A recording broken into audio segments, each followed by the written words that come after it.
Oi, boa tarde. Todo mundo já me conhece, né? Enfim, é um bocado estranho falar para uma sala tão vazia com um microfone. Estou fazendo isso pelas pessoas do B-Sites que pediram para gravar. Eu espero que aproveitem essas imagens depois, porque está sendo bem constrangedor assim, fazer isso. É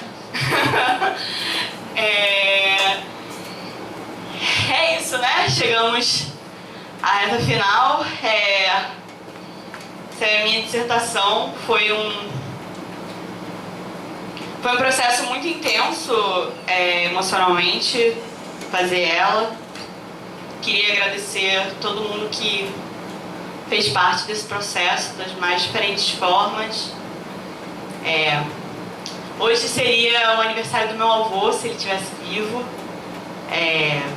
Minha colação de grau foi 2 anos atrás também, no dia do aniversário dele. Aquele momento no Crembrujas, pero que elas ai, né? Tipo, muita coincidência. Então,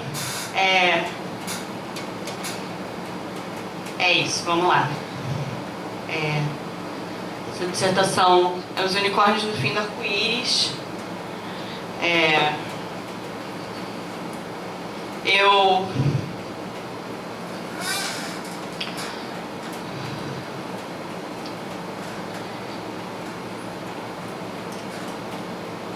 No ano passado, quando eu estava apresentando o meu trabalho no Fazendo Gênero,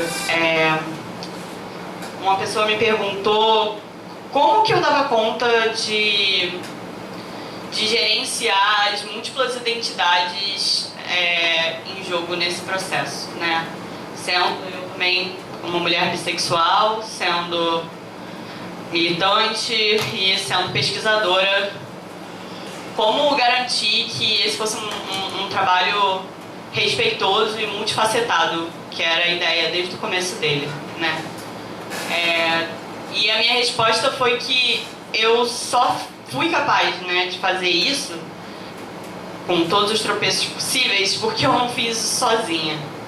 Então,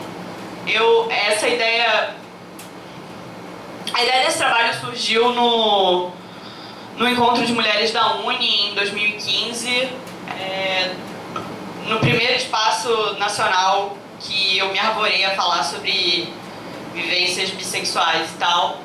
E eu ouvi a fatídica frase de uma das participantes, que virou meio que o locus motiv disso.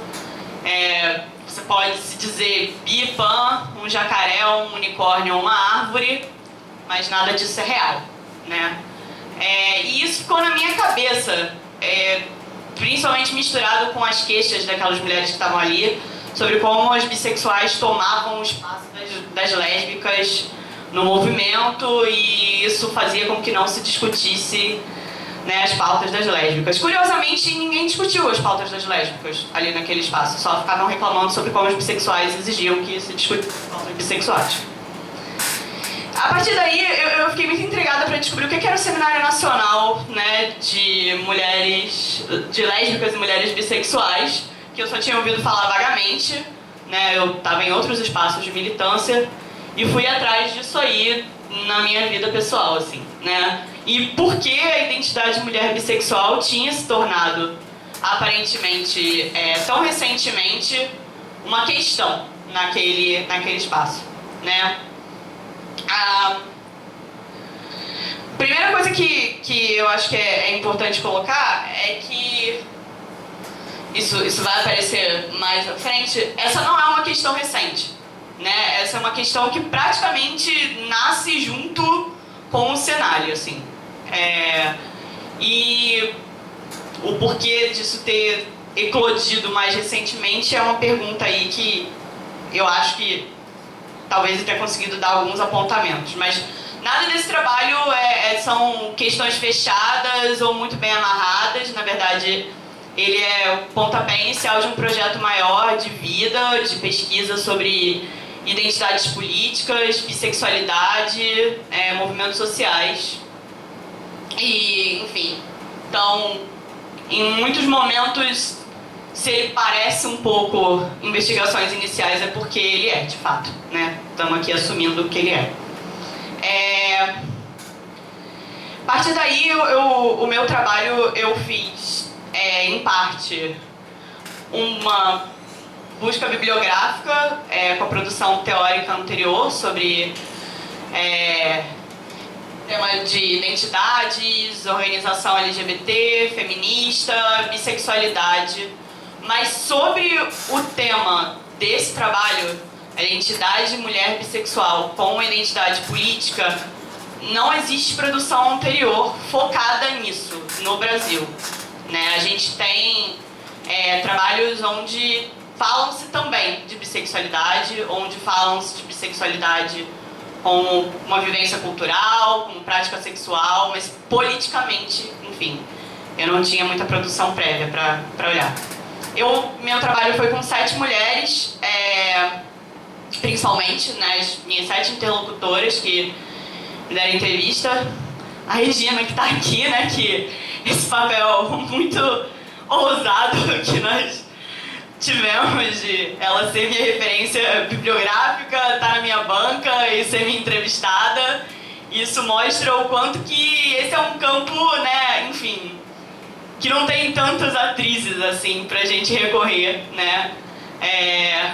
Vanessa, que foi minha orientadora e muitas vezes minha interlocutora, me botando em contato com várias pessoas do campo, e a gente vai indo.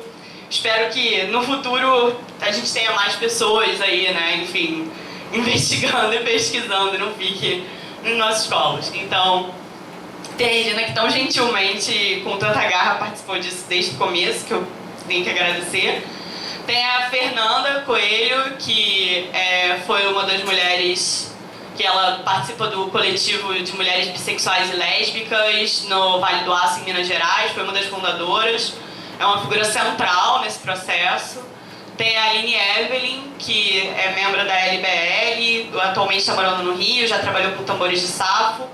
E tem a Virgínia Figueiredo, que também é da LBL, uma figura histórica, lésbica. E essas foram as 4 mulheres que abriram mão do anonimato por motivos diferentes, né? Seja porque não haveria como descaracterizar elas sem descaracterizar completamente do que elas estavam falando, né? Seja porque elas achavam que o que elas estavam me falando já estava aí. Para quem quisesse perguntar, elas responderiam as mesmas coisas. Como não era uma pesquisa focada nas suas vivências pessoais e íntimas e tal, o conflito de abrir mão do anonimato foi menor. As outras 3 mulheres, né, que eu chamei de Pérola, Greta e Ananda, têm papéis importantes também, pediram anonimato por motivos diferentes. Eu também tenho que agradecer a elas a sua participação nesse processo. Além de ir a campo e entrevistar elas e tal, eu trabalhei com material produzido pelos movimentos, principalmente cartas, né? Um mecanismo, como o Sérgio chamou a atenção, um mecanismo muito feminino de comunicação, né? As trocas de cartas historicamente são, enfim, um mecanismo de mulheres, e as cartas produzidas no final de cada seminário, cartas produzidas em relação aos seminários, enfim, foram materiais de análise. Aí eu vou passar um pouco mais brevemente pelos capítulos, né? O primeiro capítulo é um caleidoscópio temático. Ele não tem um fio condutor, porque não haveria como fazer ele como um fio condutor. Desde o começo já estava muito nítido para nós que não fazia sentido fazer um capítulo teórico à parte do campo, seja pelo problema da escassez da bibliografia, seja porque esses processos foram se desenvolvendo mutuamente. A ida a campo, as trocas com essas mulheres, elas foram influenciando também o olhar sobre a teoria. E por que pesquisar bissexuais? Eu acho que essa é uma pergunta importante de responder aqui, né? Enfim, pessoalmente, né? Além de ser, de fato, algo que afeta a minha vida, né? E nas múltiplos sentidos da palavra afeto, Eu acho que atualmente é uma identidade que tem produzido diversos conflitos dentro dos espaços LGBT, que cada vez mais, né, e com força recentemente, seus ativistas, seus militantes têm reivindicado espaço, e essa lacuna da produção acadêmica, ela é uma lacuna meio um círculo vicioso, né? Diversas mulheres que eu tentei acessar no campo para se tornarem minhas interlocutoras, minhas entrevistadas e tal, olhavam para mim e falavam, mas por que eu vou participar de uma pesquisa sobre bissexual? Não tem que pesquisar bissexual, sabe? Tipo, é a mesma coisa que lésbica, não é a mesma coisa que lésbica? E aí, enfim, né? Pessoalmente eu achava que não, a resposta ponto não, né? Simples. Mas a resposta complicada é como saber se ninguém nunca foi olhar isso, né? Então, eu acho que temos que olhar, né? E essas perguntas virem aí. Aí uma questão que, voltando àquela fonte inspiradora, né, lá no M, o que diabos são sexualidades reais, né? E aí, enfim, uma verdade sobre os indivíduos versus identidade. No meu trabalho, eu trabalhei com identidades sexuais. Não importa com quem as pessoas que eu entrevistei fazem sexo, por quem elas se apaixonam ou qualquer coisa do gênero. Isso não é o cerne da questão. O cerne da questão é como elas elaboram sobre suas próprias identidades, vivências e quais diferenças discursivas elas produzem sobre isso para justificar a identidade que elas escolhem para si, né? Até porque, enfim, como antropóloga, eu me recuso a acreditar numa verdade essencial sobre os indivíduos por trás das coisas. Aí aqui, en passant, algumas das construções que eu encontrei discursivas sobre as mulheres bissexuais, seja relatadas por essas mulheres que se identificavam enquanto bissexuais que eu entrevistei, seja que apareceram no campo, mesmo entre minhas entrevistadas lésbicas, falando de outras pessoas, ou enfim, seja, né, nos espaços de movimento que eu tive, e também na bibliografia pregressa, né? Eu incorporei uma associação que a Regina faz no trabalho dela entre o conceito da Mary Douglas, né, de pureza e perigo, né, da bissexualidade ser perigosa justamente porque ela tá nesse lugar de borrar fronteiras, de perturbar os limites, né? Você encontra ainda também muita noção de que não é uma identidade, enfim, estável, seria uma identidade, né, seria só uma curiosidade, você só quer experimentar, né? Hipersexual, insaciável, fetiche, indecisa, ponte bissexual. E eu acho que o diferencial da minha pesquisa é o conceito de falocentrada, que não tinha sido abordado anteriormente na teoria, né? Que diabos é a falocentrada? Falocentrada é um conceito utilizado no movimento como averiguação de nível de verdade da identidade dessas mulheres que se identificam como bissexuais. Porque a mulher bissexual de verdade, ela saberia que relacionamentos com homens é algo menor. É algo que você não deve falar sobre isso no movimento, é algo que, enfim, né? O verdadeiro... É um pouco aquela ideia bem do feminismo da segunda onda, mais para as linhas radical, assim, embora nem todo mundo que usa esse conceito seja radical, mas de que o relacionamento entre mulheres liberta, emancipa, e uma sociedade sem homens enfim, algo bom a se almejar, né? Então a falocentrada é a mulher que não faz essa escolha.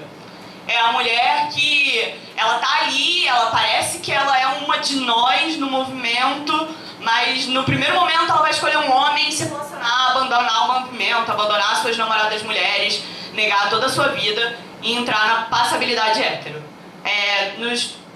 Eu queria aproveitar e falar um pouquinho muito brevemente sobre passabilidade, né?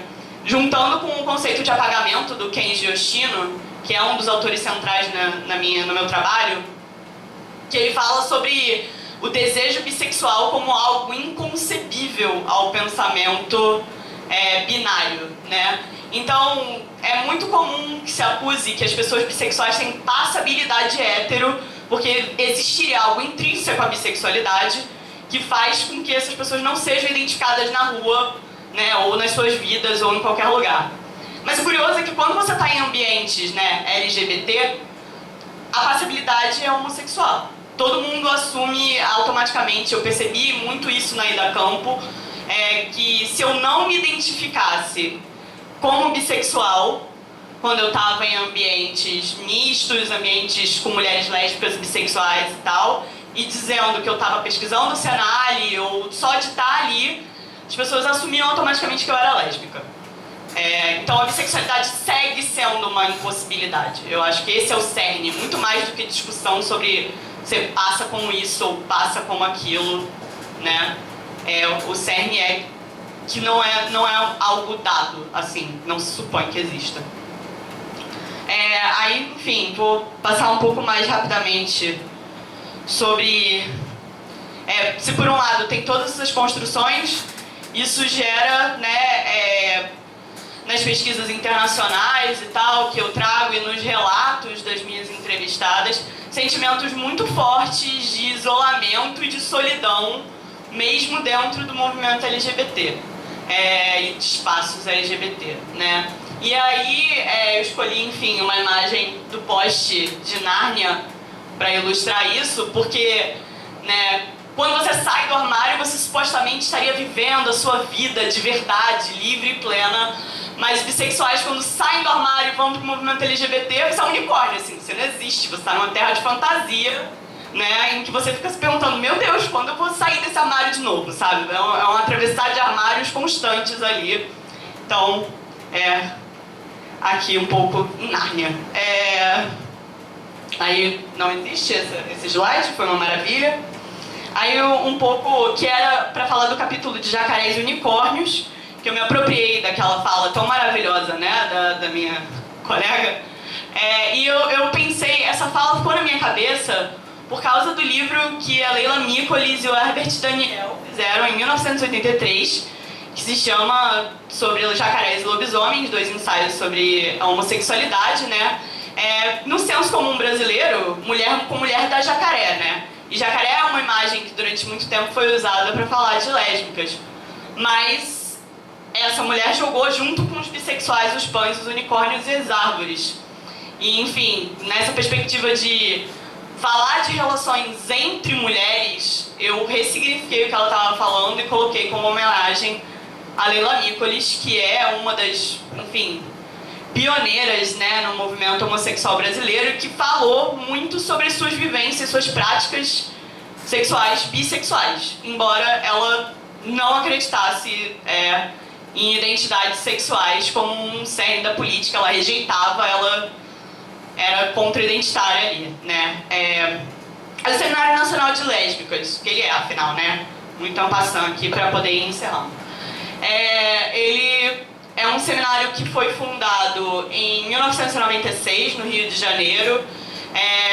O seu destaque é porque ele é o primeiro evento nacional do movimento, né, enfim, LGBT e tal, que entra nos debates de mulheres, né, onde as mulheres poderiam ser protagonistas desse processo, sem o conflito com os homens gays e tal. Ele aconteceu, teve várias edições, né? O foco dos encontros era em espaços onde as organizadoras acreditassem que precisava que o movimento nacional fosse lá para ajudar a organizar o movimento local. Isso é uma fala que apareceu muito repetidamente, que aparece nos textos oficiais do Senali produzidos sobre si mesmo. Em 2010, em Porto Velho, ele muda de nome para Seminário Nacional de Lésbicas e Mulheres Bissexuais. E é uma incógnita, né, porque isso não gerou impacto na memória coletiva, essa mudança. Esse relato, ele apareceu em 2 entrevistas minhas, talvez, se referindo a essa mudança, né, e principalmente mulheres que estavam no seminário de 2016 em Teresina, onde teve uma formação que resgatou isso.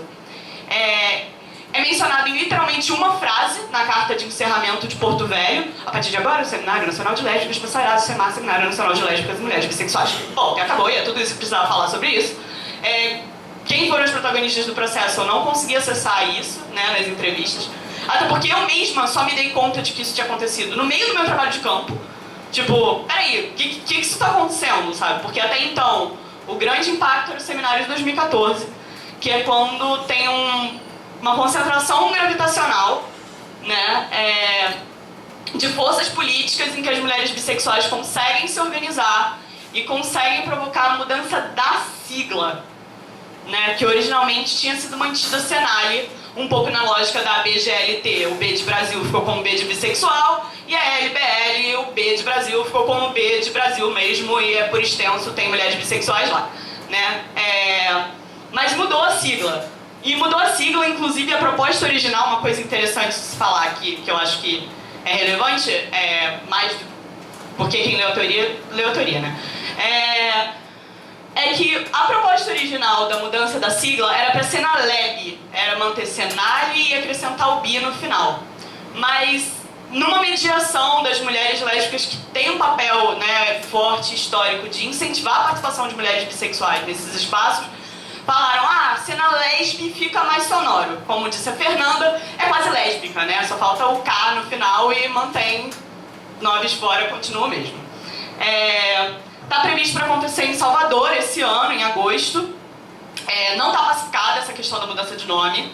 Existem muitas tensões ainda. O encontro de lésbicas da Bahia, que aconteceu no ano passado, teve uma força maior, né, de lésbicas separatistas e de jovens mulheres lésbicas que se identificavam como feministas radicais, que não apareceram como atrizes centrais nos seminários nacionais anteriores, diferentemente do que eu achava. Na verdade, eu descobri que as feministas radicais eram meio que um núcleo menor das jovens, assim, tipo, que não apareciam tanto. Era muito mais forte a questão geracional. E elas foram com força para esse encontro regional da Bahia, para reivindicar, voltar para a Senale e tirar mulheres bissexuais do nome. E se as mulheres bissexuais estiverem cansadas de ser um apêndice discursivo, né, ao falar lésbicas e bissexuais, elas que vão se organizar nacionalmente. Assim, essa é a proposta que saiu com força da Bahia, pelo que eu fiquei sabendo nas minhas entrevistas e nos relatos de campo e tal. O que vai sair daqui desse cenário de 2018 eu não sei, porque também as bissexuais têm se organizado mais e estão pautando em peso maior, né, nesse encontro.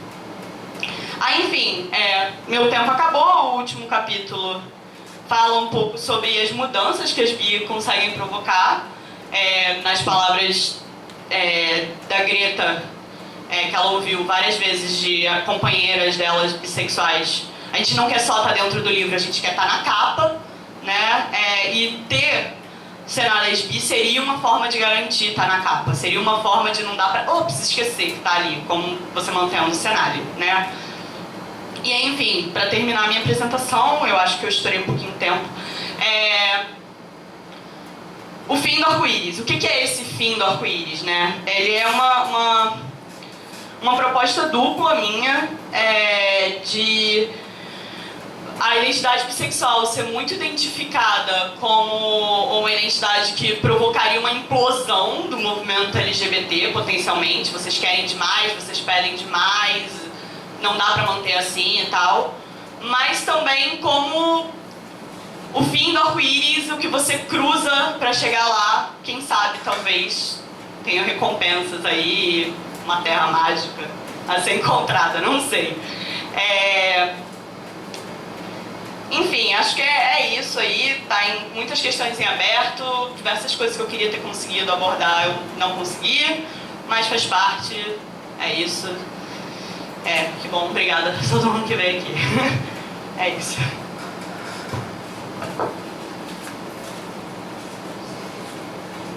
A câmera ficou.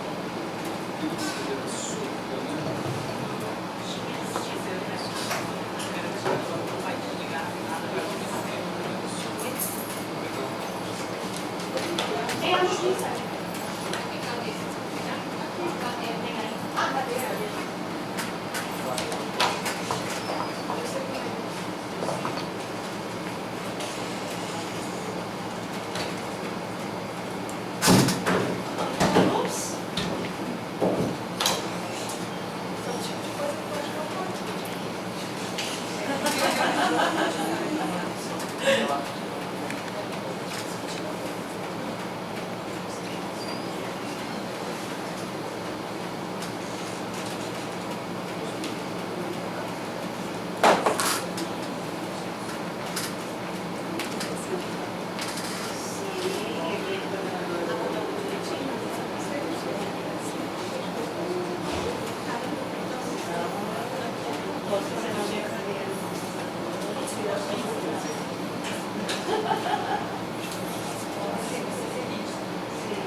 Muito estranho, inclusive.